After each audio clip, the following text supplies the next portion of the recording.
Anna Lavour, 6 voleurs de moto arrêtés. Vendredi dernier, 6 hommes ont été appréhendés par les gendarmes du poste avancé d'Anna Lavour. Lors d'une descente suite à une plainte, ils ont été surpris avec 2 motos volées. L'une d'entre elles a déjà été repeinte en blanc, si elle était rouge à l'origine. L'autre était présentée avec des faux papiers, incohérents avec la marque et les caractéristiques du véhicule à 2 roues. Fusillade à Bétaf, 3 morts et 1 blessé. La nuit du vendredi 13 janvier, une fusillade a éclaté à l'ouest de Bétaf sur la RN7 lors d'une descente effectuée par 7 agents de la police locale. Alertée vers 22h le même jour concernant une attaque de malfaiteurs, la police a été prise en embuscade par une trentaine de Dahal alors qu'ils étaient en train de poursuivre 6 autres Dahal sur les lieux.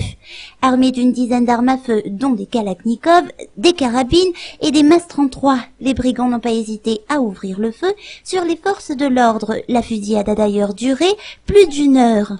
3 des brigands ont trouvé la mort, leurs corps ont été ramassés par leurs camarades en fuite.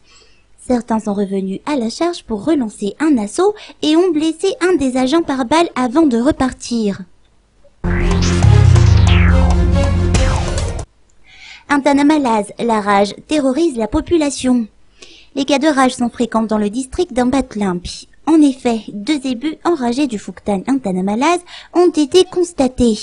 Un des zébus a présenté des signes de rage suite à une morsure de chien. Les responsables sanitaires, après une descente effectuée, ont décidé de brûler les 2 bêtes contaminées. Une mesure que les propriétaires ont finalement permis après quelques réticences. Malgré que cette affaire ait été prise en main, les habitants craignent que le chien responsable des événements erre encore librement dans la nature. D'après les rumeurs qui courent, le chien serait déjà mort, mais aucune confirmation dans ce sens n'a eu lieu.